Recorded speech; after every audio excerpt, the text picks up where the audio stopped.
Hello students, I welcome you all for the fourth lecture of this lecture series on basics of transformer and transformer design.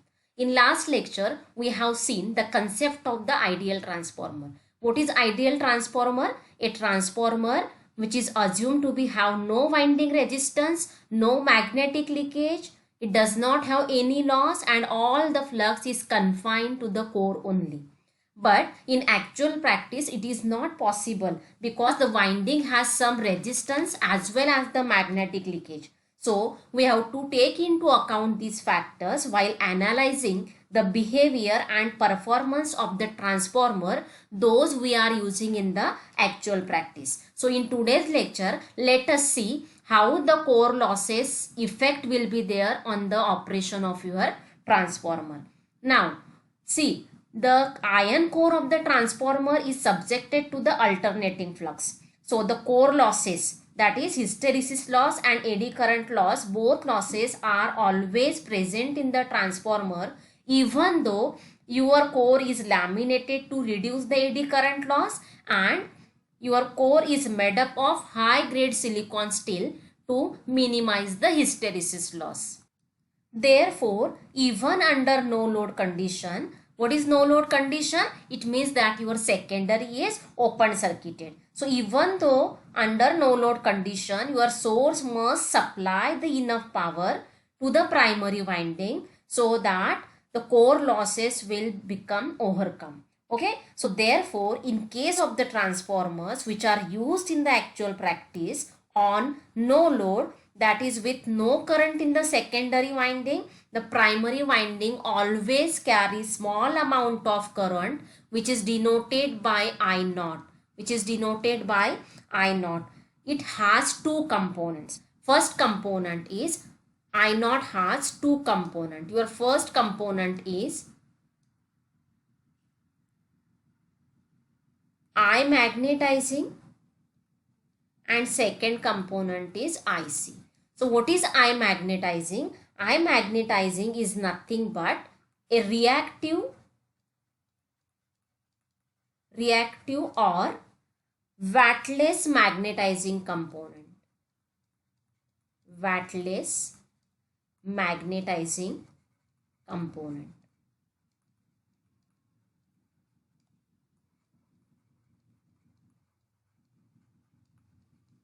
And IC is nothing but an active. It is a active component. I magnetizing is a reactive component.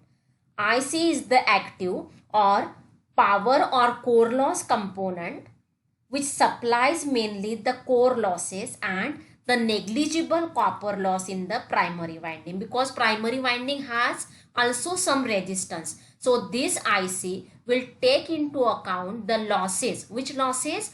Core loss and negligible copper loss in the primary winding. So your I naught is nothing but vector sum of I magnetizing. What is I magnetizing? The component of no load current which is required to set up the flux. That component is also called as a reactive or wattless magnetizing component. It responsible for producing the magnetic flux and hence it is in phase with the flux. Okay, and second component is IC. What is IC? It is an active or power loss component or core loss component. It supplies mainly the core losses and negligible copper loss in the primary winding of the transformer. This component is in phase with the component minus E1 of the impressed voltage, means this is in phase with the opposition with the E1. It is in phase opposition with the E1. Okay, so where is your E1? E1 is here. So whatever the diagram I have drawn here, I will again draw for you people in step by step. So let us draw the phasor diagram of your ideal transformer or practical transformer which includes the core losses. Okay, so students, what is your reference vector? Reference vector is nothing but the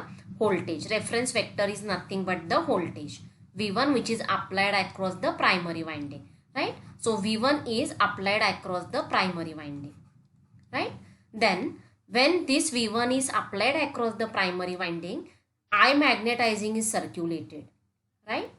So this I magnetizing component of your no load current is responsible for setting up the flux, right? So the flux produced by this current is always in phase with the I magnetizing. So I will draw the flux in phase with the I magnetizing. Now when this flux link with the primary as well as secondary, it will produce the EMF of self induction in the primary and mutual induction in the secondary. So this is your E1, that is self-induced EMF produced in the primary winding, and this is your E2, the mutual induced EMF when your flux gate links with the secondary winding, right? So as your secondary is open circuited, my E2 is equals to V2. It is open circuited, so E2 is equal to V2. Now this current is not only I magnetizing in the circuit, but it consists of your no load current taken from the supply. It consists of two components, core loss component or power loss component IC, which is in opposition to that of your E1. Yes, so this component is in phase with the component minus E1. So this is your E1. So I will take minus of this component on the upper side. So this V1 is approximately equals to minus E1, and this component IC will overcome my core loss. Now I0 is nothing but vector sum of your IC and IM. So I will take the vector sum of both current I magnetizing and IC, so that I will get the no load current I0. I will get the no load current I0. So this is your I0. This is your I0. Okay. So this is your IC. So this is also IC, which is parallel to this, and as this is your magnetizing component of no load current, this is also IM, that is the magnetizing component, right? So the angle between voltage, applied voltage, and the no load current taken from the supply is nothing but phi 0, is nothing but phi 0, which is nothing but no load power factor of the transformer, no load power factor of the transformer. So from this figure we can write down these formulas. Okay, so here I have taken vector sum of IC and magnetizing, so that I will get the no load current I0.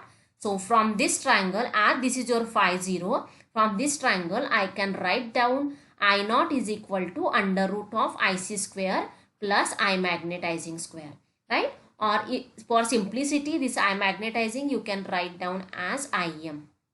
Okay. Then what is the power factor on no load? Power factor on no load is nothing but cos of phi 0. So cos of phi 0, this is your phi 0 angle. So what is cos of phi 0? It is nothing but IC upon I0. IC upon I0. The core loss component IC being usually very small as compared to your magnetizing component IM, the no load power factor is very low. The no load power factor of the transformer is very low. Hence, we have drawn the phasor diagram of the transformer by considering the core losses, and that phasor diagram is drawn for no load. Now, let us see the effect of the resistance and leakage reactances of the winding. So, let us see the effect of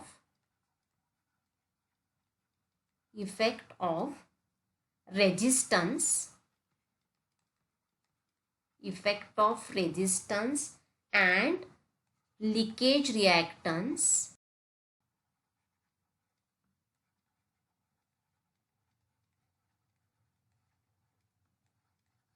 of windings.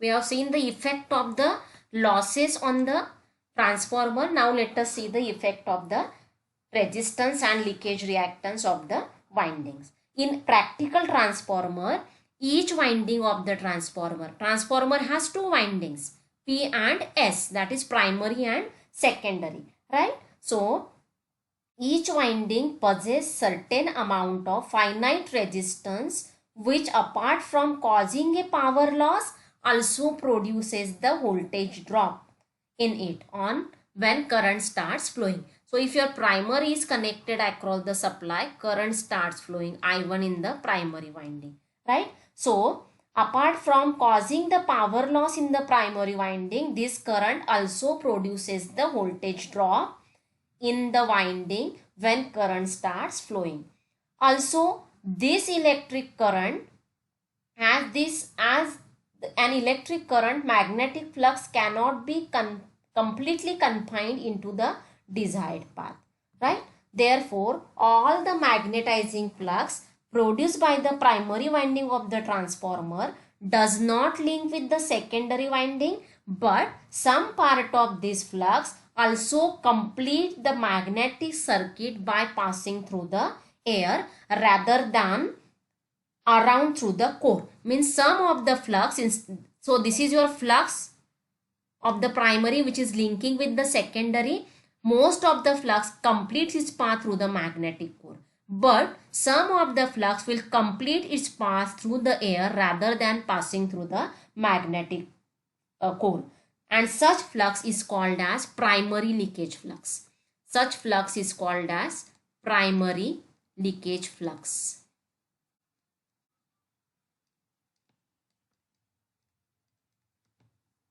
This leakage flux does not contribute to the transfer of energy from primary circuit to the secondary circuit, and therefore there is no use of this flux, right? So this serves no useful purpose since it fails to link with the secondary winding from the primary winding.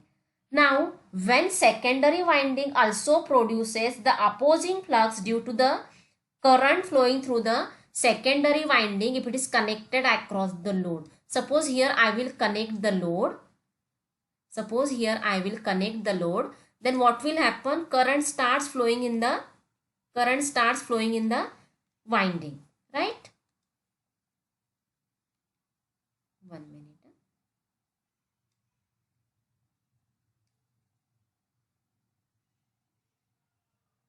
So current starts flowing through the secondary winding. That current is nothing but your I2, right? So secondary winding also produces the opposing flux due to the induced current flowing through it when it is connected across the load. Major portion of this secondary flux links with the primary through the magnetic core, right?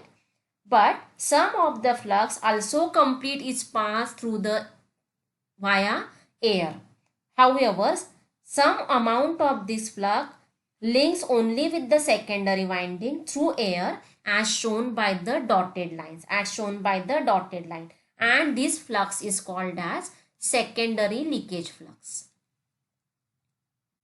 Secondary leakage flux.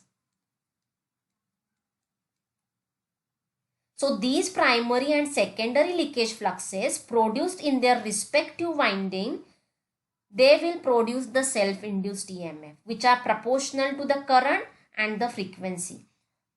They are therefore equivalent to an inductance placed in series with the each winding, because as this flux is linking with this winding only, they will produce the EMF of the self-induction. So, and that EMF of the self-induction is proportional to current and the frequency. Therefore, the leakage flux of that respective winding is considered as a inductance equivalent to an inductance which is placed in series with that winding.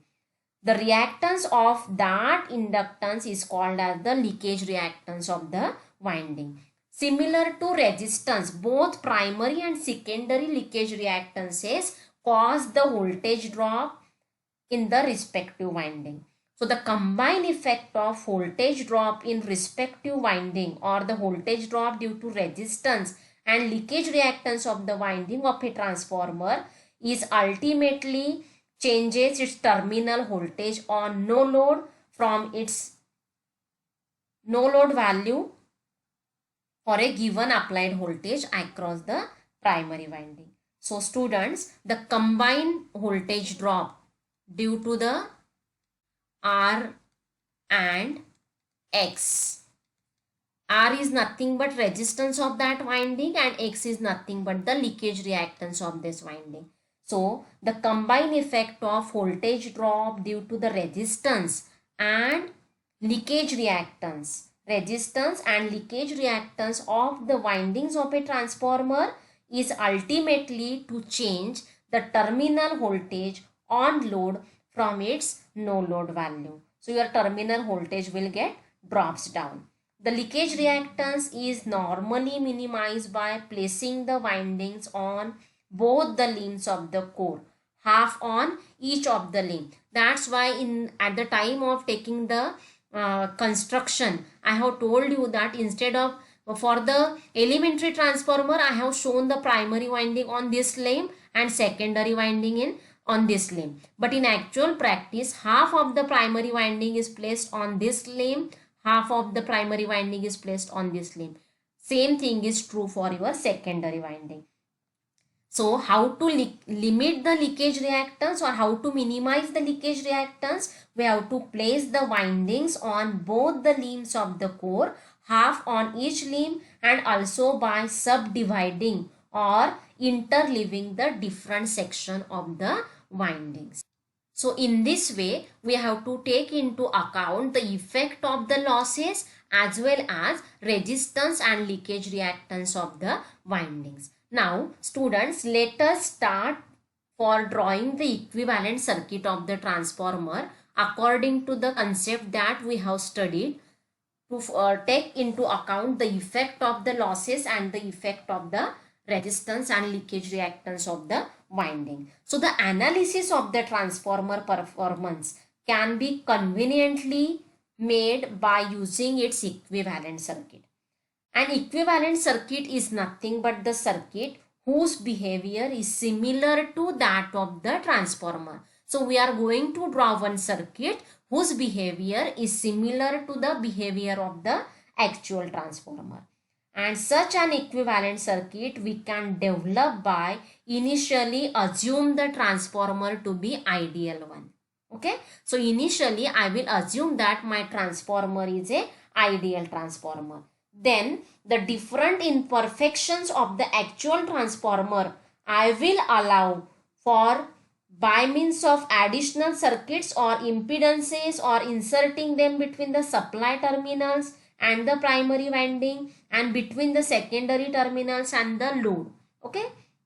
So here let us draw the ideal transformer. So I have drawn this transformer symbol. Let this transformer is an ideal transformer. Let us denote here the M is the ideal transformer. So here M represents the ideal transformer. What is ideal transformer? Transformer with no losses and no magnetic leakage and having the iron core of infinite permeability, requiring very small magnetizing current to set up the flux, right? Then now let us add the different imperfections of your actual transformer one by one. Now let us, R1 is the resistance of the primary winding, X1 is the reactance of the primary winding. So R1 X1 represents the resistance and leakage reactance of the primary winding of the actual transformer, right? Similarly on secondary side, let us R2 and X2 are the resistance and leakage reactance of the secondary winding of actual transformer. Okay. Similarly, to account for the no load current I0. What is no load current? I0. Of the actual transformer, I have drawn one shunt circuit in the primary circuit which consists of R0 and X0.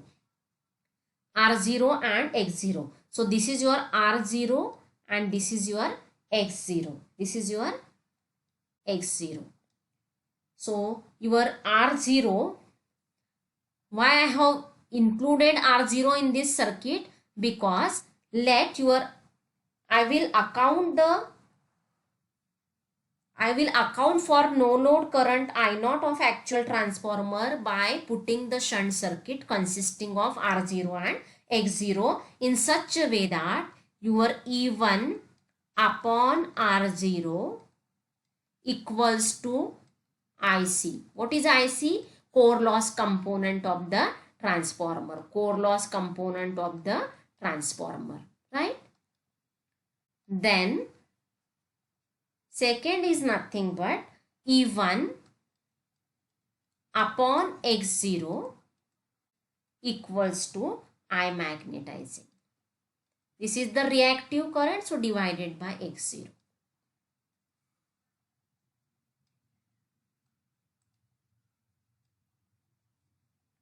Where this IC and I magnetizing are the two quadrature components of the no load current I0 in the actual transformer. Now, what is the voltage given here? Voltage given to the primary winding is V1, right? So that current I1 will be circulated. This I1 has two components. Your I1 is equal to vector sum of IC and I magnetizing. Vector sum of IC and I magnetizing.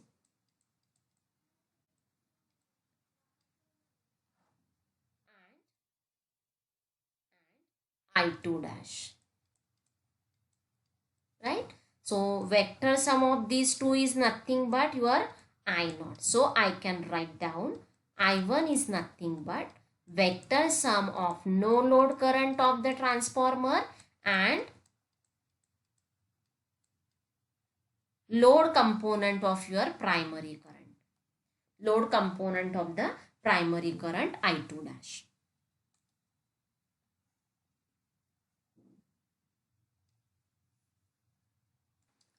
So what is I2 dash? I2 dash is the load component of your primary current which is required to overcome the core losses which the primary has additionally supply. Okay, so this is about the equivalent circuit of the transformer. So we have developed the circuit which have the electrical characteristics similar to that of your actual transformer. Hence, this circuit is called as the equivalent circuit of the transformer. Here, this is your load. This is your load. Now, let us see how transformer will behave on load. How the practical transformer will behave on load. So, let us see that. So, just I will write down here transformer on load.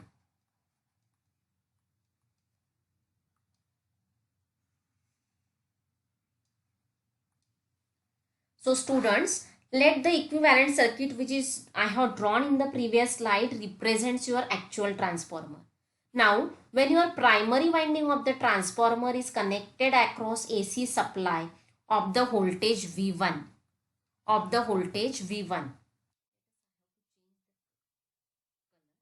So V1 is the voltage applied across the primary. V1 is the voltage applied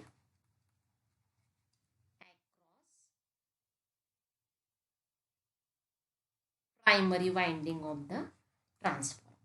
Okay, so and suppose there is no load on the secondary, means your secondary is open circuited, so its primary will draw a small amount of current I0 from the supply, right? So I0 is your no load current.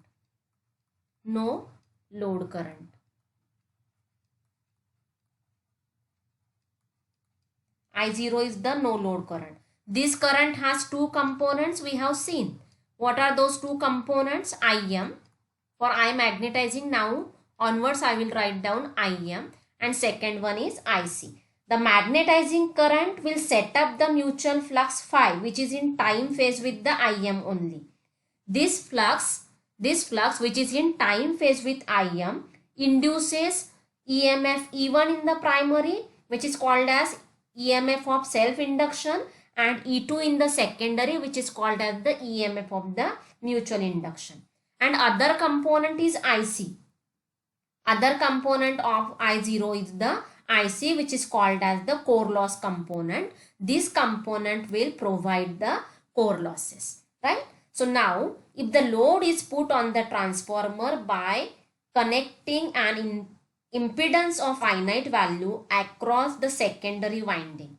If the load is connected across secondary winding like I have shown here, if the load is connected, what will happen? A current I2 flows through the secondary winding and it will cause the voltage drop. It will cause the voltage drop in the R2 and it will cause the voltage drop in X2 also. Hence the secondary terminal voltage V2. What is the secondary terminal voltage? This one, V2. V2 is given nothing but equals to. Now let us first of all I have to mark here E2. This is the E2 is the EMF induced in the secondary on no load. Okay. So when load is connected, current starts flowing through the secondary winding. Let that current is I2. This I2 will cause voltage drop in the resistance and leakage reactance of the secondary winding. So this whole E2 will not be available across the load. So I can write down V2 is the vector sum of E2 and the drops. So I will subtract the drops in the resistance and leakage reactance of the secondary from the E2 so that I will get the voltage across the secondary of the transformer. Okay, this is in volts. Okay, again I can write down V2 is nothing but E2 minus I2 Z2 volts. What is Z2? Z2 is nothing but the impedance of the secondary winding. Your Z2 is nothing but R2 plus J of X2 ohm. Okay. So for I2 into R2 and X2 is nothing but your I2 Z2. The phase relationship between the secondary current I2 and secondary terminal voltage V2. The phase relationship between V2 and I2, this I2 is determined by the characteristics of this load. If my load is resistive, means my V2 and I2 both are in phase. If my load is inductive, means my I2 will lags V2 by some angle. If my load is capacitive, it means that my I2 will lead the voltage V2. I2 will lead the voltage V2. So to neutralize now the magnetizing effect of your secondary current I2, means this I2 will produce, we have seen in last lecture, this I2 will produces the MMF N2 into I2, right? N2 into I2. So to neutralize the demagnetizing effect of your secondary current, what my primary will do? Primary will draw some additional current I2 dash, in anti-phase with I2 such that this N2 I2 is equal to N1 into I2 dash. So this MMF produced by secondary current get neutralized by N1 into I2 dash. So what is my I2 dash? I2 dash is nothing but N2 upon N1 into I2, which is nothing but equals to K into I2. I have told this in last lecture also, right?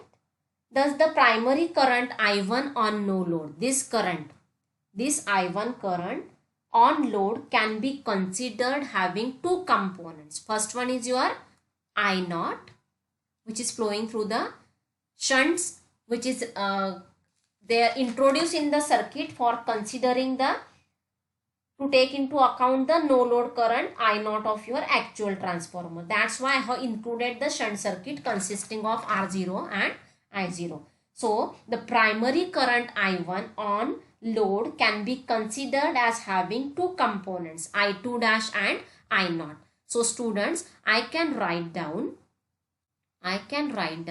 my primary current is the vector sum of no load current and the load component of the primary current. Okay, so vector sum of these two current is nothing but the total current drawn by the primary winding from the source. Okay, this primary current I1 causes voltage drops in the resistance R1 and leakage reactance X1 of the primary winding. So the primary impressed voltage V1 is therefore given by phasor addition of your E1, that is part of applied voltage which is balancing the E1, and drop I1 R1 and I1 X1. Again come to this. So what is this? This is nothing but your E1. This is nothing but your E1. EMF induced in the primary winding. So student, what is your V1? V1 is nothing but vector sum of E1 and the drop which is caused in the R1 and X1 of the primary winding due to the current taken by the primary winding from the supply. So mathematically I can write down my V1 is the vector sum of minus E1. Why minus E1? I will tell you, because I have to take the vector sum. That's why that E1 I have taken on the other side. E1 and drops in the resistance and leakage reactance of the primary winding. Right? Similar to this equation, I can write down V1 is the vector sum of E1 and the impedance drop in the primary winding. Okay, and the cosine of angle between your V1 and I1 gives the power factor on the primary side of the transformer. Will give the power factor of the primary side of the transformer. Now why this minus sign is taken? Let us consider this phasor diagram again. Yes. Now okay. So why I have taken that E1 minus? When I will cover the phasor diagram of the transformer on load, at that time I will tell you why that E1 is minus. For time being, remember that your primary impressed voltage V1 is therefore given by phasor addition of minus E1.